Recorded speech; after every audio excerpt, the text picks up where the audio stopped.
Hi everyone, in front of me I've got a ZTE blade A32 and let me share with you how to soft reset this device. So the soft reset operation will be useful if for some reason your device stopped working properly and, for example, the screen does not respond to your touches.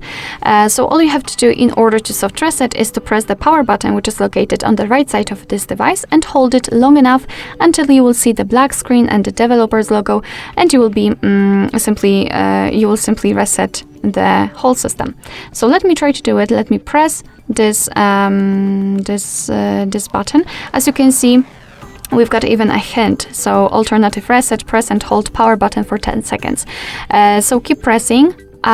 We've got the developer's logo. I felt the vibration, so we can release the finger.